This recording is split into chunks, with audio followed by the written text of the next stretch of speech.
August 3, 1941, mid-morning, the North Atlantic, roughly 400 miles west of Ireland, escorting convoy OG-71 bound for Gibraltar, a German Focke-Wulf FW-200 Condor, a long-range four-engine maritime patrol bomber operating out of occupied France, circles the convoy at a comfortable distance, radioing its position back to U-boat headquarters and preparing to make a bombing run on the merchant ships below. Exactly the routine that had already sent tens of thousands of tons of Allied shipping to the bottom of the ocean over the preceding year. There is, as far as the Condor's crew can tell, nothing in range to stop them. No British fighter based on land can reach this far out into the mid-Atlantic. No aircraft carrier sails with this convoy. What the Germans cannot see, bolted to a rocket-propelled catapult mounted on the bow of a converted banana boat sailing at the heart of the convoy, is a single Hawker Sea Hurricane, painted in Fleet Air Arm colors. Its pilot strapped into a cockpit, from which there is no possibility of a safe landing anywhere nearby. When the catapult fires, the Hurricane will be flung from 0 to 80 miles an hour in under 2 seconds. Its pilot pinned back in his seat by roughly 3.5 times the force of gravity, climbing into combat against a bomber 4 times its own aircraft's size. And when the fight is over, whether he wins or loses, that pilot has exactly one place he can possibly go: down into the freezing North Atlantic, and hope that one of the escorting warships reaches him before the cold does. This is the story of the hurricat, the catapult-launched fighter the Royal Navy built with no way to land, and the men who volunteered to fly it anyway. To understand why the Admiralty was willing to gamble men's lives on a fighter with no landing gear solution at all. It helps to go back further, to the summer of 1940, when the fall of France handed the Luftwaffe something it had never possessed before: airfields on the Atlantic coast itself. Before June 1940, German maritime patrol aircraft had to fly from bases in Germany or Norway, forcing them either to operate over the North Sea and the approaches to Britain, or to undertake genuinely marginal long-range flights out into the Atlantic that ate deeply into their fuel and their effective combat radius. The capture of airfields around Bordeaux, and in particular the base at Marignac, changed the geometry of the entire ocean at a stroke. A Condor taking off from Bordeaux could reach out past Ireland, out past the western approaches, deep into water that had, until that point, been functionally safe for a convoy the moment it cleared the range of shore-based German bombers operating from home territory. The Atlantic, which Britain had always treated as its lifeline, its guaranteed route for food, fuel, raw materials and eventually American war material, was no longer a sanctuary the moment a ship left visual range of the English coast. It had become, in the phrase later used by the men who sailed it, a gap with teeth. The scale of the problem is worth dwelling on, because it is easy, looking back from a position of knowing how the Battle of the Atlantic eventually turned out, to underestimate how close to catastrophic the situation looked to the men actually responsible for keeping Britain fed and armed in 1940 and 1941. Britain imported, in an ordinary pre-war year, well over half of its food, and virtually all of its oil, rubber, and a large share of the raw materials that kept its factories running. Every one of those imports came by sea. A convoy sunk in the Atlantic Gap was not merely a tactical loss of a few merchant ships, multiplied across dozens of convoys and hundreds of individual sinkings. It represented a genuine strategic threat to Britain's ability to continue the war at all. Winston Churchill wrote after the war that the only thing that ever really frightened him during the entire conflict was the U-boat peril,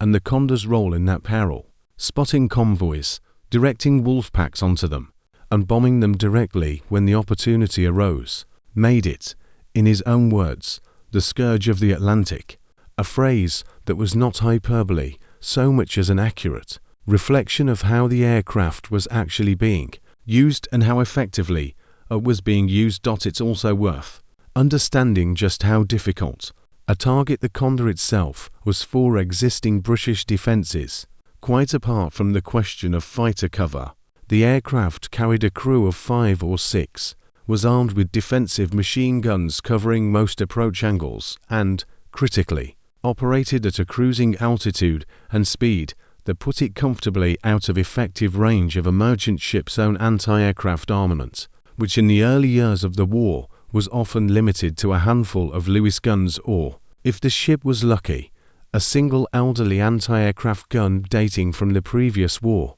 A Condor pilot who kept his distance and made his bombing run from a shallow dive,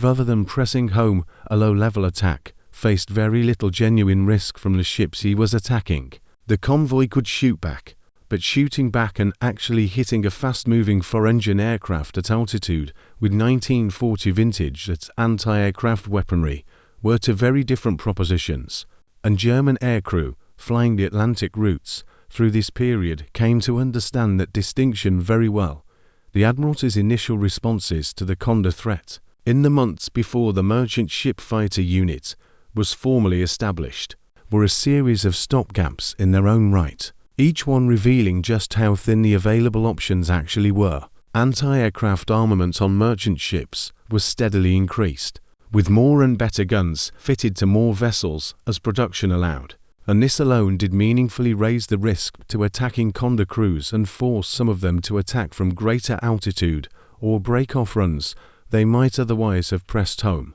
Barrage balloons, tethered to individual merchant ships to force attacking aircraft up to altitudes where accurate bombing became more difficult, were trialled and used on some convoys, though they brought their own hazards in bad weather and limited a ship's maneuverability. None of these measures, however, offered anything close to a genuine answer to the core problem, which was that nothing sailing with the convoy could actually leave the surface of the ocean and go up and fight the enemy aircraft directly. Every other defensive measure was reactive, designed to make an attack less effective once it had already begun. What the Admiralty needed,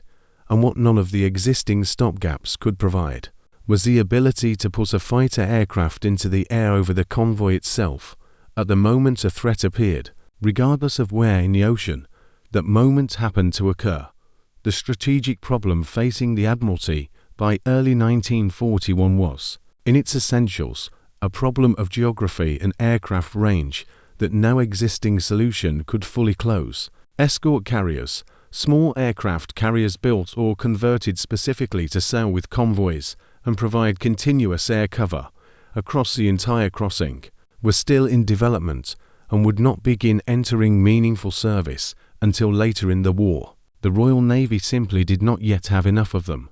or the aircraft to fully equip them, to protect every convoy transiting the Atlantic Gap. Land-based long-range fighters capable of covering the entire ocean crossing did not yet exist in sufficient numbers either, and the aircraft that might eventually close the gap from the air, longer-ranged variants of existing fighters and dedicated maritime patrol aircraft, were still months or years away from full deployment. The Admiralty and the Air Ministry needed an interim solution, something that could be fielded quickly, cheaply, and in enough numbers to put at least some fighter cover over convoys crossing the gap immediately. Not once some future generation of purpose-built escort carriers finally arrived. The answer that emerged, formalized through the creation of the Merchant Ship Fighter Unit in May 1941, was, by any conventional standard of aviation engineering, a genuinely desperate improvisation. Take an existing, proven fighter, modify it as minimally as possible, and find a way to launch it from an ordinary merchant ship without requiring any of the extensive flight deck infrastructure, the long runway, the arrestor wires, the hangar space below decks, that a proper aircraft carrier needed to operate aircraft safely. It is worth noting, too, that the catapult-launched fighter idea did not spring into existence in a vacuum in 1941. The Royal Navy had experimented with catapult-launched aircraft aboard capital ships and cruisers throughout the interwar period, primarily for spotting and reconnaissance purposes, using aircraft like the Fairey Seafox and various floatplanes that could be recovered afterward by crane once they had landed alongside the ship on floats. What made the hurricat concept genuinely new, and genuinely more dangerous than anything that had come before it, was the decision to catapult a proper high-performance, wheeled fighter aircraft, not a floatplane designed for water landings, from an ordinary cargo ship's bow, fully accepting that recovery of the aircraft itself was not part of the plan at all. This was not an evolution of existing catapult aircraft practice, so much as a deliberate abandonment of the recovery half of the equation entirely, on the calculation that getting a fighter into the air even once, at the right moment, was worth the near certain loss of the airframe every time it happened. The aircraft chosen was the Hawker Hurricane, by 1941 already being progressively superseded in RAF Fighter Command's frontline squadrons by the newer Spitfire, but still a rugged, combat-proven fighter with 8 Browning machine guns and performance more than sufficient to deal with a slow, heavily loaded, 4-engine bomber like the Condor, provided a Hurricane could actually be gotten into the air close enough to the target to intercept it. The choice of the Hurricane over the more modern Spitfire was not an accident of availability alone, though availability certainly mattered, given that Hurricane production lines were by this point turning out aircraft in numbers that made diverting a modest allocation to an experimental maritime program considerably easier than it would have been with the more urgently needed Spitfire. The Hurricane's fundamentally simpler, more robust airframe construction, built around a steel tube fuselage structure rather than the Spitfire's more delicate monocoque skin, also made it a genuinely better candidate for the specific abuse a catapult launch and, in many cases, an eventual rough ditching in open water would inflict on it. A Hurricane could absorb punishment, both from enemy fire and from the violence of its own launch and recovery, that a lighter, more delicate airframe would not have survived nearly as reliably. The modification that made this possible was, in engineering terms, almost brutally simple. Rather than build any kind of flight deck at all, the merchant ship fighter unit mounted a rocket-propelled catapult, a length of trackway roughly 70 feet long fitted to the bow of an ordinary cargo ship, powered by a battery of cordite rockets that, when fired, accelerated a specially modified Hurricane, fitted with spools that engaged the catapult trolley, from a standing start to flying speed in a matter of seconds, subjecting the pilot to a violent forward acceleration that early volunteers described as feeling as though they had been kicked in the back by a horse. The trolley itself ran the length of the trackway and released the aircraft the instant it reached flying speed, the trolley remaining behind on the ship while the Hurricane, now fully airborne, continued forward under its own power. Pilots undergoing conversion training for the program spent time at a shore-based catapult facility before ever being sent to sea, in part to accustom them to the sheer physical violence of the launch itself, a deceleration in reverse that some described as more disorienting in the first half-second than anything else they had experienced in flying training, and in part so that ground crews and engineers could refine the launch procedure and identify any mechanical faults before the system was trusted with operational sorties over open ocean, where a failed launch would very likely be fatal. Roughly 50 of these catapult-armed merchantmen, or CAM ships,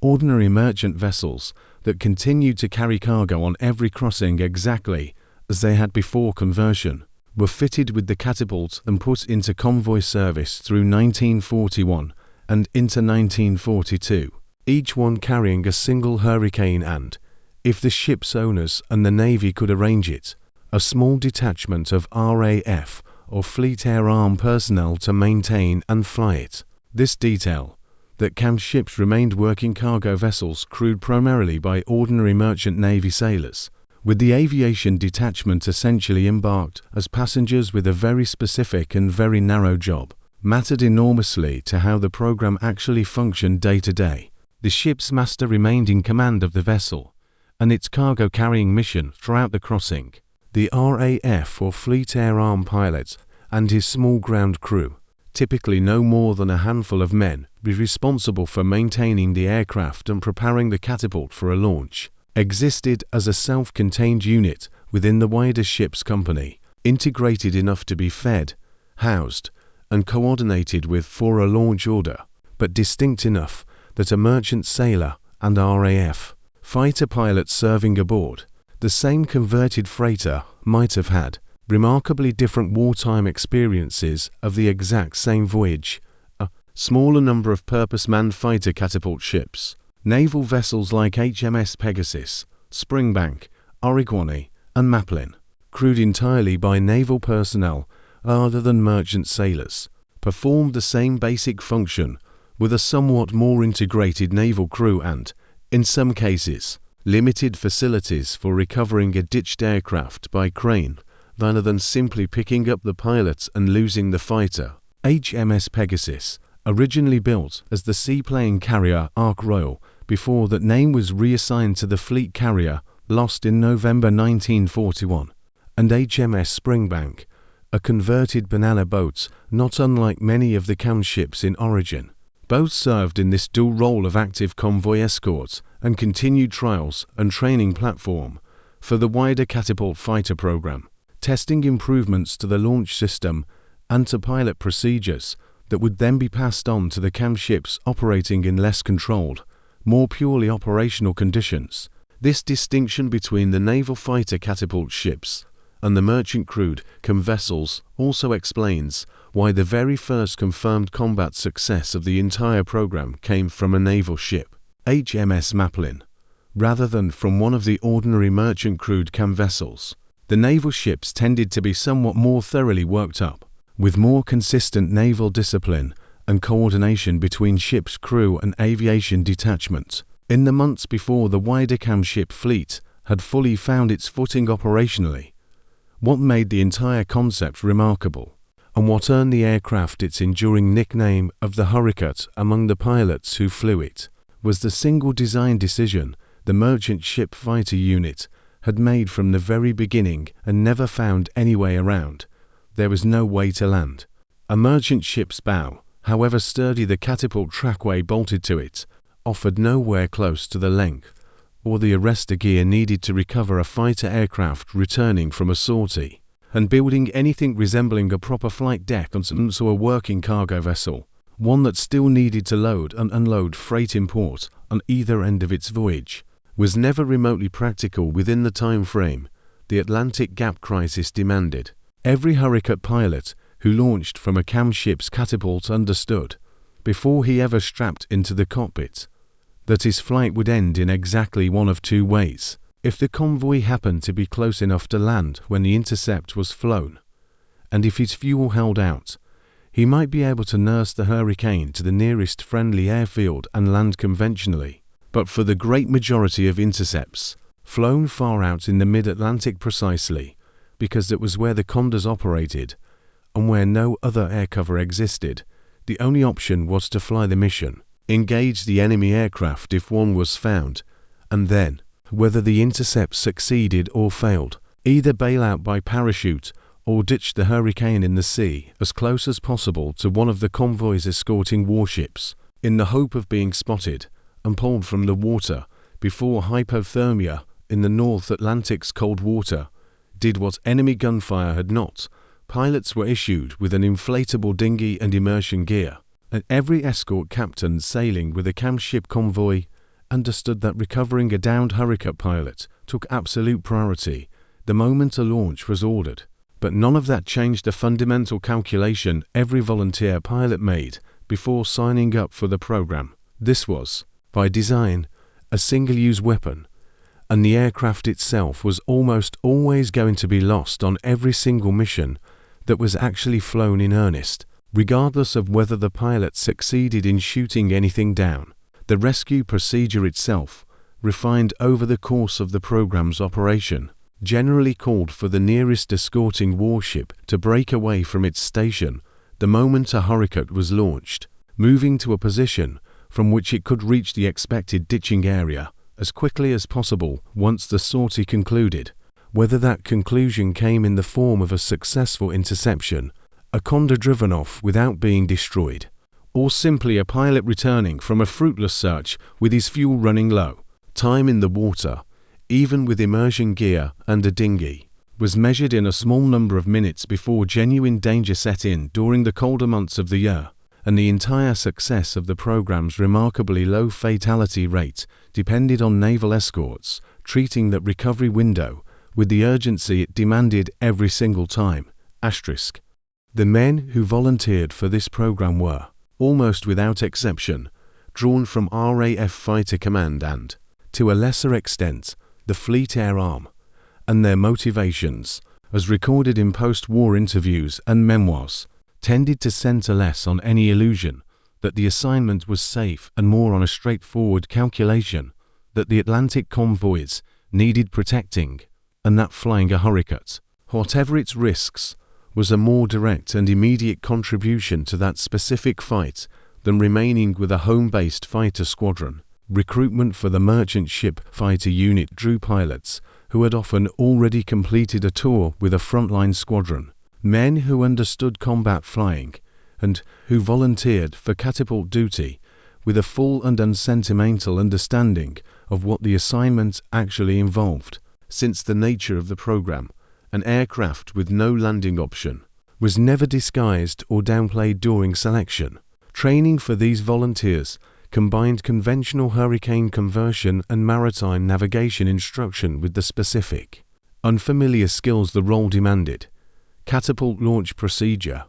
ditching technique, dinghy drill, and recognition training, specifically at identifying the Condor and other German maritime aircraft quickly and confidently at long range and in poor Atlantic visibility, since a pilot given only one shot at an interception, with no possibility of a second attempt once his fuel or his position relative to the convoy ran out, could not afford to waste his single sortie chasing a misidentified contact.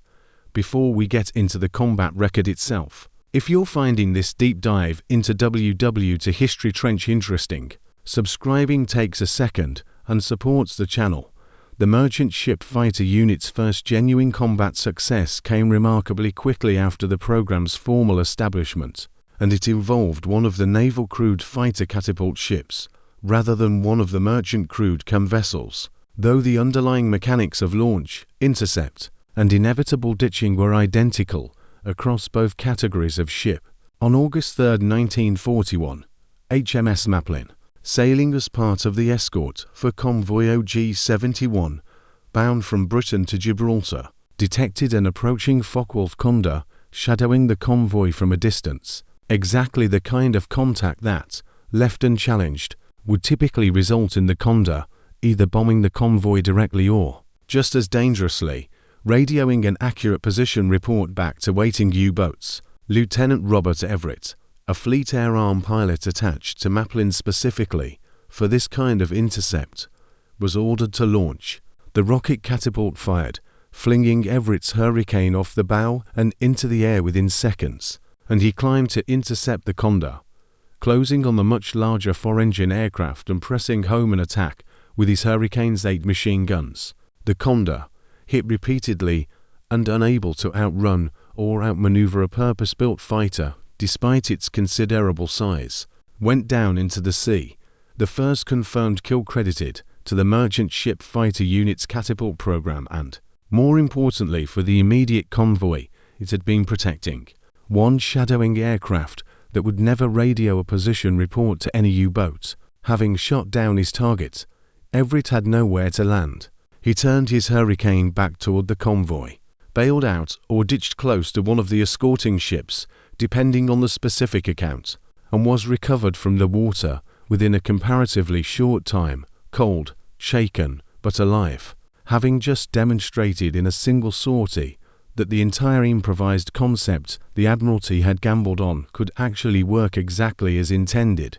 intercept, destroy, ditch, survive, and deny the enemy an aircraft that would otherwise have operated with complete impunity in a stretch of ocean no other Allied fighter could reach. Everett's action was, in a very real sense, a proof of concept delivered under genuine operational pressure, rather than in a controlled trial, and news of the successful interception traveled quickly through the small community of naval and air staff who had gambled on the program's viability. It mattered enormously that the very first real test of the system had gone almost exactly as its designers had hoped. A threat detected,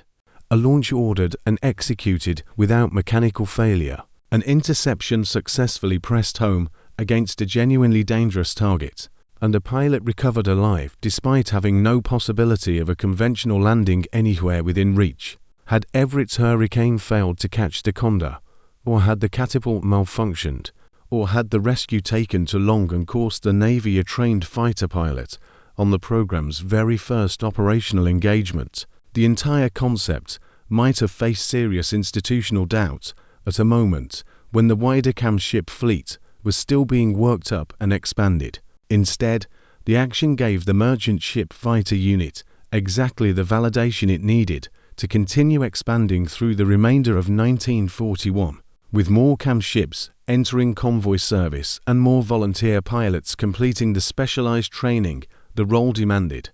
The pattern established by Everett's action repeated, with variations in outcome. Across the roughly 2 years, the CAM ship program remained in active service protecting convoys through the worst of the Atlantic Gap crisis. Not every launch produced so clean a result. Some pilots reached the reported position of a shadowing Condor, only to find it had already turned for home, its crew evidently having spotted the Hurricane's launch and preferring to break contact rather than risk a fight they now knew they might lose. Other launches were made in weather and visibility that made finding any contact at all a matter of considerable luck, and pilots occasionally flew their entire fuel entrance searching a stretch of ocean without ever sighting the aircraft they had been sent up to intercept, before turning back toward the convoy to ditch regardless. The mission unsuccessful in the narrowest sense, but often still valuable in the wider sense that a shadowing Condor,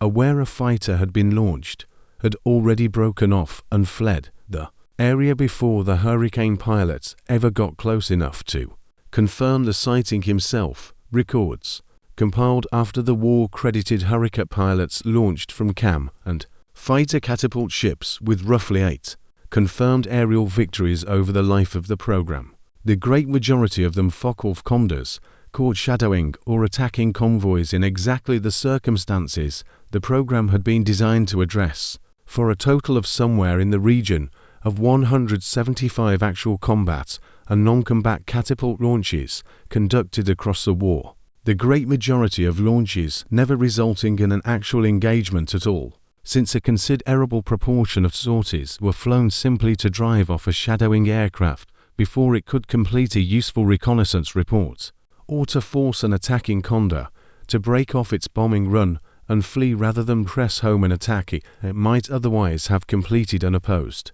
This distinction mattered enormously to the program's actual strategic value, a value that extended well beyond the modest raw number of enemy aircraft actually shot down. A Condor that broke off its shadowing run the moment a hurricat was seen launching,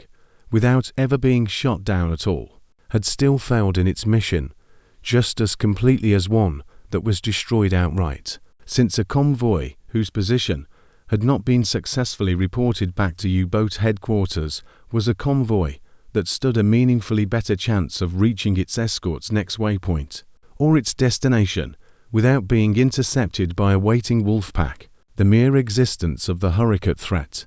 the knowledge among Luftwaffe Condor crews that any convoy they approached might, without warning, launch a fighter capable of catching and destroying them, altered German tactics and German confidence in the Atlantic Gap well beyond what the modest confirmed kill tally alone would suggest, forcing Condor pilots to approach more cautiously, at greater standoff distances, and with considerably less of the operational freedom that had made the aircraft such a devastating threat throughout 1940 and the early months of 1941.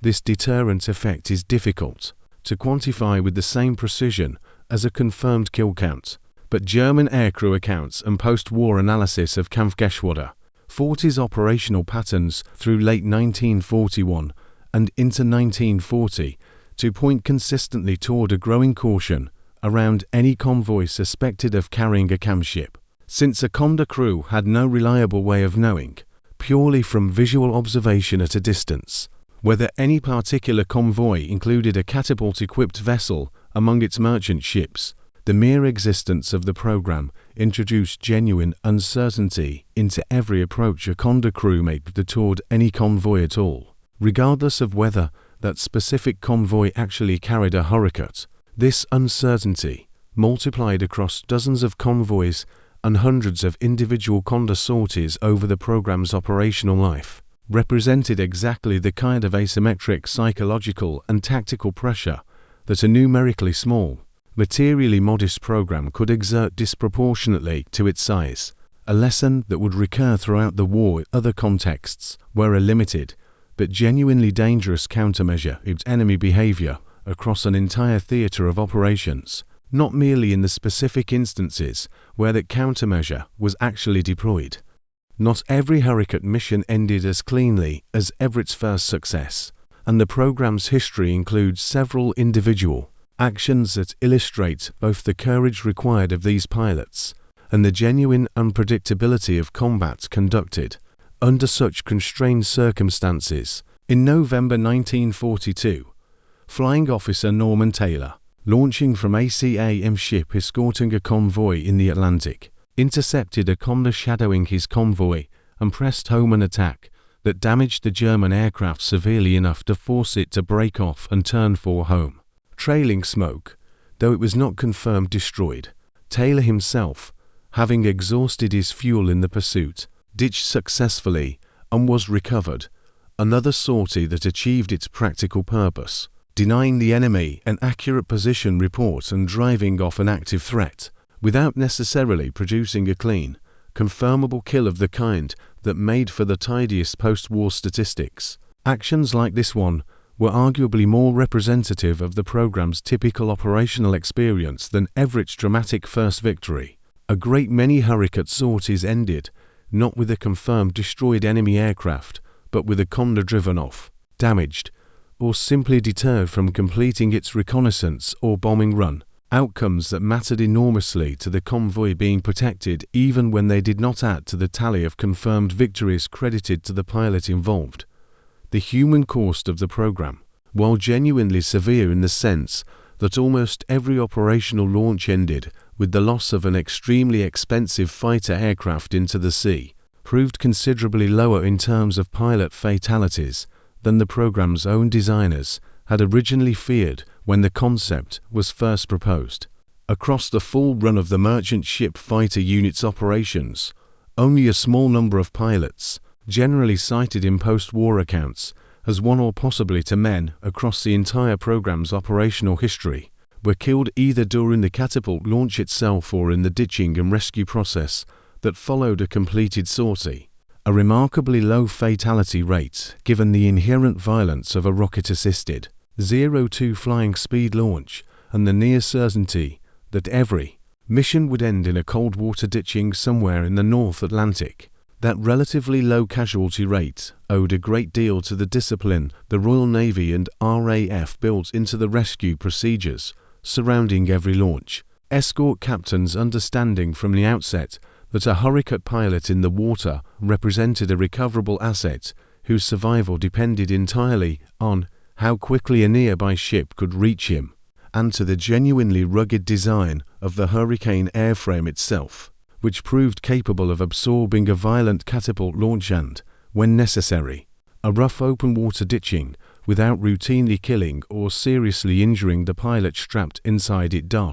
It owed a considerable amount as well to the character of the volunteers themselves, men who understood with total clarity, before they ever agreed to join the program, that they were signing up for a form of combat flying in which the aircraft itself was, for all practical purposes, always going to be a total loss on every mission actually flown against the enemy, and who chose to fly regardless, because the alternative, convoys crossing the Atlantic Gap with no fighter cover of any kind against an aircraft that had already sunk and damaged a very large volume of the shipping Britain depended on to survive the war, was judged by every level of the naval and air staff to be considerably worse. It is also worth noting that the pilots themselves, drawn as they largely were from experienced fighter command veterans rather than newly trained replacements, brought a level of flying skill and combat judgment to the role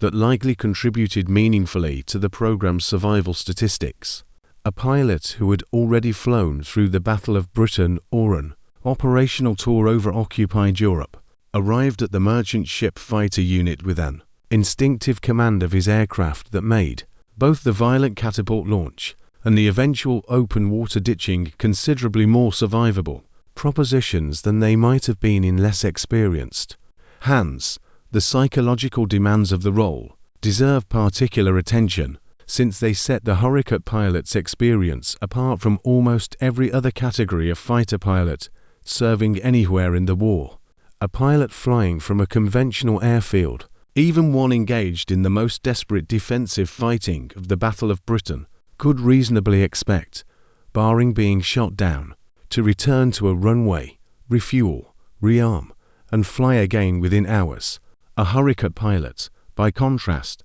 understood before every single operational launch that a successful mission and a failed mission would very likely end in almost exactly the same physical outcome for him personally. Alone in a life raft in the North Atlantic, waiting to be found, the aircraft itself, regardless of whether the sortie achieved its combat purpose, was essentially always forfeit the moment the catapult fired in earnest. This meant that hurricat pilots carried into every single mission a psychological burden,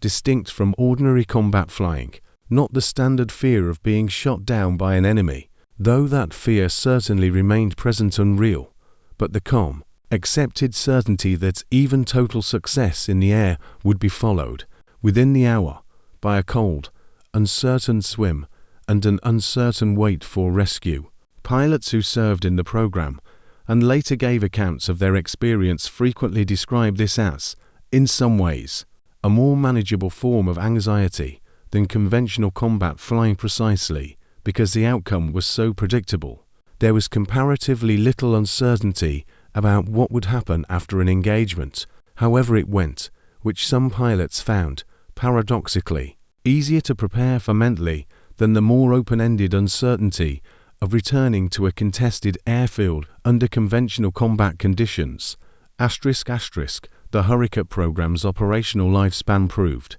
in the end, to be relatively brief, not because the concept failed, but because it succeeded precisely as intended, as a genuinely temporary, deliberately improvised stopgap measure designed to close a specific gap on Allied air cover until better, more permanent solutions could be brought into full service. Through late 1941 and into 1942, the Royal Navy's escort carrier program, building and converting small aircraft carriers specifically to sail with Atlantic convoys and provide continuous, sustainable fighter and anti-submarine air cover across the entire crossing than a single desperate one-shot intercept, began entering service in growing numbers. Ships like HMS Audacity, converted from a captured German merchant hull, and later a steadily expanding fleet of purpose-built and Lend-Lease escort carriers supplied by American shipyards under the arrangements that would eventually put dozens of these vessels into Atlantic convoy service. HMS Audacity's own brief career, sailing on convoy escort duty in late 1941 before being sunk by a U-boat torpedo in December of that year, illustrated both the promise and the continuing dangers of even this more advanced solution. But the aircraft she carried, Grumman Martlet fighters capable of both launching and landing back aboard in the conventional carrier manner, demonstrated conclusively the operational advantage a true, if small, aircraft carrier held over even the most successful catapult ship. A martlet that intercepted and drove off a condor could return to Audacity, land, refuel, rearm, and be ready to fly again within the same day if circumstances demanded it, providing a form of sustained, repeatable air cover across an entire convoy crossing that no CAM ship, limited to a single expendable hurricane per voyage, could ever hope to match. Unlike a CAM ship's single expendable hurricane, an escort carrier could launch, recover, refuel, and relaunch multiple aircraft repeatedly across an entire ocean crossing, providing sustained, reusable air cover of a kind the catapult concept, by its fundamental one-shot design, could never match. As escort carriers became available in sufficient numbers to cover convoy routes across the whole of the Atlantic Gap through 1942 and into 1943, the specific tactical need, the hurricat, had been built to fill diminished steadily, and the merchant ship fighter unit was formally wound down. Its remaining CAM ships and fighter, catapult ships withdrawn from frontline convoy escort duty as the aircraft carriers that had always been the intended long-term solution finally arrived in the numbers the Atlantic battle required. The wind down itself was gradual rather than abrupt, reflecting the genuinely transitional nature of the entire program from its inception through 1942, as escort carriers entered service in growing but still limited numbers. CAM ships continued to sail on convoy routes where dedicated carrier escort remained unavailable, providing a residual layer of air defense on precisely the routes and precisely the convoys that the still expanding escort carrier fleet had not yet reached. It was only as 1942 gave way to 1943, and as the number of available escort carriers grew to the point where the great majority of North Atlantic convoy routes could expect at least some dedicated carrier-based air cover for at least part of their crossing, that the CAM ship program was judged to have completed the specific, narrow job it had been built to do, and the surviving ships were released from the program, their catapults and their embarked hurricanes withdrawn, the merchant vessels themselves returning to purely conventional cargo-carrying duties without the specialized aviation detachment they had carried through the darkest years of the Atlantic Gap crisis. The broader significance of the CAM ship program within the history of the Battle of the Atlantic has often been somewhat overshadowed, in popular accounts of the naval war, by the far larger and more sustained achievements of the escort carrier fleets that eventually superseded it, and by the code-breaking triumphs at Bletchley Park that receive, with considerable justification, the greater share of credit for the eventual defeat of the U-boat threat in 1943. But the hurricate's specific contribution addressed a distinct and, for a critical period in 1941, an entirely unaddressed vulnerability that neither code-breaking nor eventual escort carrier deployment could have closed in time to matter during the exact months the Atlantic Gap crisis was at its most acute. Convoy losses to Condor attack and Condor-directed U-boat interception through 1940 and the first half of 1940 one had reached a level that naval planners genuinely feared could not be sustained. If left entirely unaddressed, while more permanent, solutions were still months or years from full deployment, and the CAM ship program, however crude and however genuinely dangerous a solution represented by any conventional standard of aviation safety, put at least some fighter cover over at least some of those convoys at exactly the moment such cover mattered most, using nothing more sophisticated in engineering terms than a rocket catapult bolted to an ordinary merchant ship's bow and a supply of volunteer pilots willing to fly missions, from which returning the aircraft intact was never once part of the plan. The Royal Navy's and Air Ministry's willingness to field a weapon system built around the explicit, accepted premise that the aircraft would be lost on virtually every operational sortie represents, in its own right, a particular kind of institutional pragmatism that runs through a great deal of British naval and air improvisation across the Second World War more broadly. The same underlying willingness to accept an imperfect, genuinely dangerous interim solution rather than wait for a theoretically superior but not yet available permanent one that shaped decisions ranging from the requisitioning of civilian fishing trawlers into the Royal Naval Patrol Service to the construction of cheap,